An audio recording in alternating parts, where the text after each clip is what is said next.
La deuxième partie du schéma permet de montrer comment une cellule reconnue comme anormale va être détruite. Une cellule reconnue comme anormale peut être par exemple une cellule infectée par un virus. On reprend alors à l'étape numéro 2 où une cellule présentatrice de l'antigène va migrer vers un ganglion lymphatique. On a vu au niveau du schéma que cette cellule présentatrice de l'antigène présentait les antigènes au niveau des molécules du CMH, et ces molécules, c'est-à-dire antigènes et CMH, sont reconnues par un récepteur T d'un lymphocyte TCD4. Eh bien, ces mêmes antigènes situés sur les molécules du CMH sont reconnus également par des récepteurs T, mais cette fois de lymphocyte T CD8. Dans le ganglion lymphatique, il existe de nombreux types de lymphocytes T CD8, mais seuls les lymphocytes T CD8 qui ont un récepteur T spécifique de cet antigène-là sont sélectionnés. Et c'est ce que l'on appelle la sélection clonale. Et c'est l'étape numéro 3.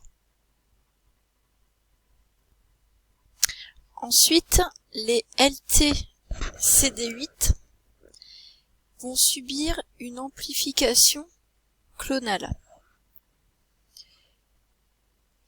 Et pour cela, il y a besoin des interleukines 2 qui sont produites par les lymphocytes T auxiliaires. Donc il faut déjà que ce soit formé des lymphocytes T auxiliaires qui sécrètent des interleukines 2 afin qu'il y ait l'amplification clonale des LT-CD8. Ce qui fait que l'amplification des LT-CD8 correspond à l'étape numéro 6. Les interleukines 2 vont également agir sur l'étape suivante qui est la différenciation des lymphocytes T CD8 en lymphocytes T cytotoxiques. Lors de l'étape suivante, les lymphocytes T cytotoxiques vont partir des ganglions lymphatiques et vont aller partout dans l'organisme et notamment au niveau du site inflammatoire où il va y avoir par exemple des cellules infectées par un virus. Et donc, on arrive à l'étape numéro 8 où il y a une interaction entre les lymphocytes T cytotoxiques et la cellule infectée par un virus.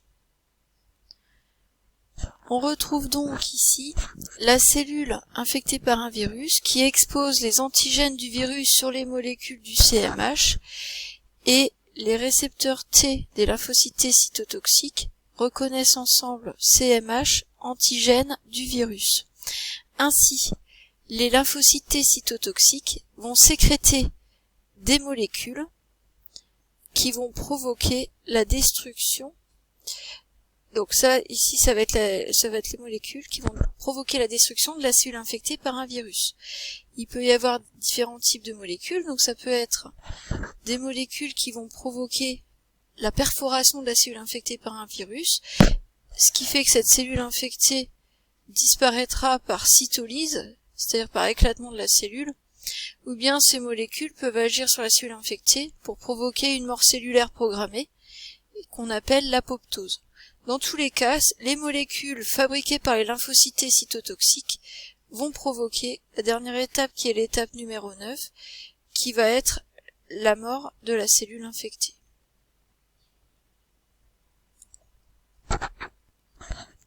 On voit donc ici la 9e étape avec la mort de la cellule anormale, en rappelant qu'une cellule reconnue comme anormale peut être une cellule infectée par un virus, ou bien ça pourrait être une cellule cancéreuse qui, elle également, présenterait des molécules reconnues comme étrangères sur ces molécules du CMH, et serait également détruite par des lymphocytes T cytotoxiques. Il reste éventuellement une dernière étape.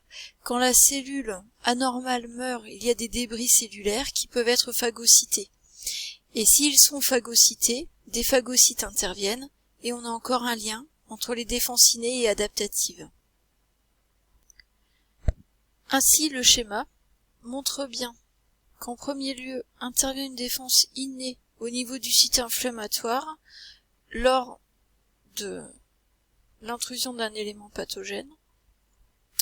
Si la défense innée n'est pas suffisante pour éliminer l'élément pathogène, la défense adaptative se met en place avec les différents mécanismes que l'on a vus, et le rôle central des lymphocytes T4 qui se différencient en lymphocytes T auxiliaires, dont le rôle est la production d'un interleukine 2 qui permet justement d'avoir les étapes de la réponse adaptative à médiation humorale avec la création d'anticorps circulants et la réponse adaptative à médiation cellulaire avec la fabrication de lymphocytes cytotoxiques. Ensuite, au niveau du site inflammatoire, eh bien, la défense innée intervient de nouveau, d'une part pour éliminer les complexes humains grâce à la phagocytose, et d'autre part pour éliminer des débris de cellules mortes issues de la réponse adaptative à médiation cellulaire, et donc cette phagocytose peut également intervenir dans ce cas, et donc on voit bien le lien entre défense innée et adaptative à la fin de toutes les étapes, mais également au début, quand on avait l'étape numéro 2. Donc le lien entre les deux défenses innées et adaptatives se font surtout au niveau des étapes 2 et au niveau des étapes 10.